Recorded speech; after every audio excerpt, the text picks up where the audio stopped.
পৰাস্ত হৈ গৈছে গম পাইছিলে নিজে। লাষ্ট ৰাতিলৈকে সিহঁতে হৰ্চ ট্ৰেডিঙৰ কাৰণে ট্ৰাই কৰি আছিল। ইভেন আমাৰ পৰিয়ালৰ ওচৰত আহি পেলাই তেওঁলোকে দাবী ধমকি দি পেলাই আমাক কিনাৰো ব্যৱস্থা এটা কৰিছিল।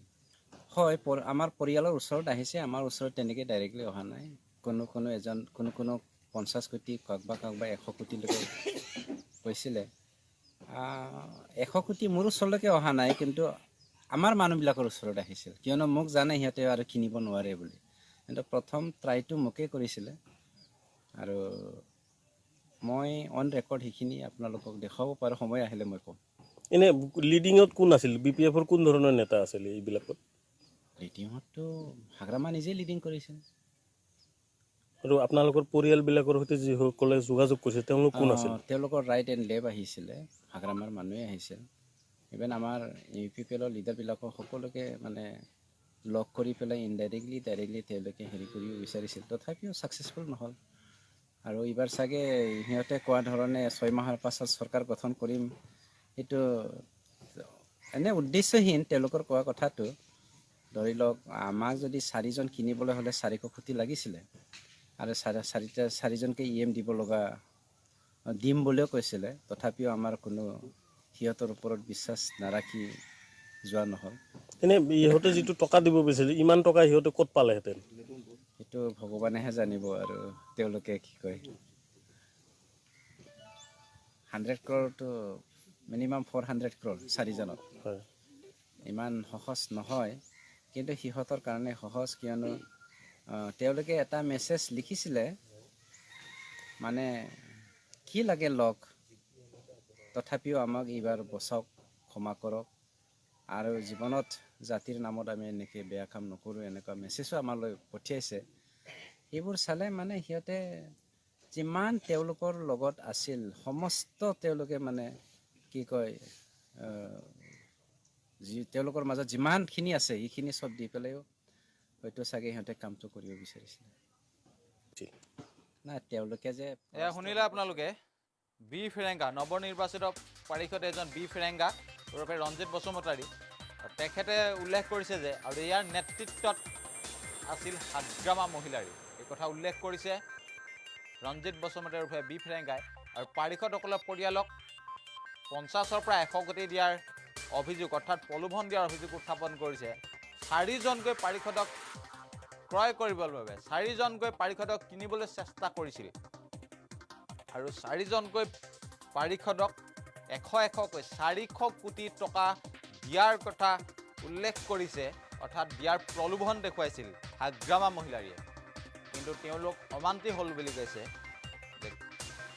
তেখেতসকলৰ কথাত আমি মান্তি নহ'লোঁ, আৰু আমি পৰিষদ গঠন কৰিলোঁ বুলি উল্লেখ কৰিছে ৰঞ্জিত বসুমতাৰী ওৰফে বি ফিৰেংগা। আৰু হাগ্ৰামা মহিলাৰীয়ে হৰ্চ ট্ৰেডিং চলোৱাৰ এক অভিযোগ উত্থাপন হৈছে। 100 কোটি টকাৰে পাৰিষদসকলক, প্ৰতিজন পাৰিষদক 100 কোটিকৈ টকা দিয়াৰ, অৰ্থাৎ 100 কোটিৰে কিনাৰ অভিযোগ উত্থাপন কৰিছে বি ফিৰেংগাই। তেখেত এবাৰ নিৰ্বাচিত হৈছে পাৰিষদ হিচাপে, আৰু UPPL পাৰিষদসকলক দাবী ধমকি দিয়াৰো অভিযোগ উত্থাপন হৈছে পৰিয়ালসকলক। আৰু প্ৰতিটো পৰিয়ালক, অৰ্থাৎ প্ৰতিটো কেণ্ডিডেটক 100কৈ, অৰ্থাৎ 4জনক 400 কোটি টকা দিয়াৰ প্ৰলোভন দিয়াৰ অভিযোগ উত্থাপন হৈছে। UPPL পাৰিষদসকলক কিনাৰ চেষ্টা কৰিছিল হাগ্ৰামা মহিলাৰী, আৰু ইয়াৰ নেতৃত্বত হাগ্ৰামা মহিলাৰী বুলিয়েই উল্লেখ কৰিছে। আমি পুনৰবাৰ শুনাইছোঁ তেখেতৰ ভাষ্য। কিন্তু সিহঁতৰ কাৰণে সহজ, কিয়নো নাই, তেওঁলোকে যে পৰাস্ত হৈ গৈছে গম পাইছিলে নিজে। লাষ্ট ৰাতিলৈকে সিহঁতে হৰ্চ ট্ৰেডিঙৰ কাৰণে ট্ৰাই কৰি আছিল।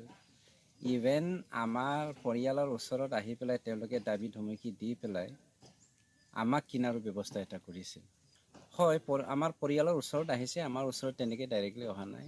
কোনো 50 কোটি কাৰোবাক 100 কোটিলৈকে কৈছিলে। 100 কোটি মোৰ ওচৰলৈকে অহা নাই, কিন্তু আমাৰ মানুহবিলাকৰ ওচৰত আহিছিল, কিয়নো মোক জানে সিহঁতে আৰু কিনিব নোৱাৰে বুলি। কিন্তু প্ৰথম ট্ৰাইটো মোকেই কৰিছিলে, আৰু মই অন ৰেকৰ্ড সেইখিনি আপোনালোকক দেখুৱাব পাৰোঁ, সময় আহিলে মই ক'ম। এনে লিডিঙত কোন আছিল? BPF-ৰ কোন ধৰণৰ নেতা আছিল এইবিলাকত? ইতিহঁততো হাগ্ৰামা নিজে লিডিং কৰিছিল। আৰু আপোনালোকৰ পৰিয়ালবিলাকৰ সৈতে যিসকলে যোগাযোগ কৰিছে তেওঁলোক কোন আছিল? তেওঁলোকৰ ৰাইট এণ্ড লেফ্ট আহিছিলে, হাগ্ৰামাৰ মানুহে আহিছিল। ইভেন আমাৰ ইউ পি পি এলৰ লিডাৰবিলাকক সকলোকে মানে লগ কৰি পেলাই ডাইৰেক্টলি তেওঁলোকে হেৰি কৰিব বিচাৰিছিল, তথাপিও ছাকচেছফুল নহ'ল।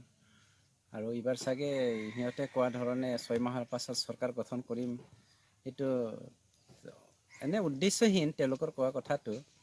ধৰি লওক আমাক যদি 4জন কিনিবলৈ হ'লে 400 কোটি লাগিছিলে, আৰু 4জনকে EM দিব লগা দিম বুলিও কৈছিলে, তথাপিও আমাৰ কোনো সিহঁতৰ ওপৰত বিশ্বাস নাৰাখি যোৱা নহ'ল। এনে ইহঁতে যিটো টকা দিব বিচাৰিছিল ইমান টকা সিহঁতে ক'ত পালেহেঁতেন? সেইটো ভগৱানেহে জানিব আৰু তেওঁলোকে কি কয়। 100 crore মিনিমাম 400 crore 4জনত। হয়। ইমান সহজ নহয়, কিন্তু সিহঁতৰ কাৰণে সহজ, কিয়নো তেওঁলোকে এটা মেছেজ লিখিছিলে, মানে কি লাগে লগ, তথাপিও আমাক এইবাৰ বচাওক, ক্ষমা কৰক, আৰু জীৱনত জাতিৰ নামত আমি এনেকৈ বেয়া কাম নকৰোঁ, এনেকুৱা মেছেজো আমালৈ পঠিয়াইছে। সেইবোৰ চালে মানে সিহঁতে যিমান তেওঁলোকৰ লগত আছিল সমস্ত তেওঁলোকে মানে কি কয় তেওঁলোকৰ মাজত যিমানখিনি আছে সেইখিনি চব দি পেলাইও হয়তো চাগে সিহঁতে কামটো কৰিব বিচাৰিছিলে।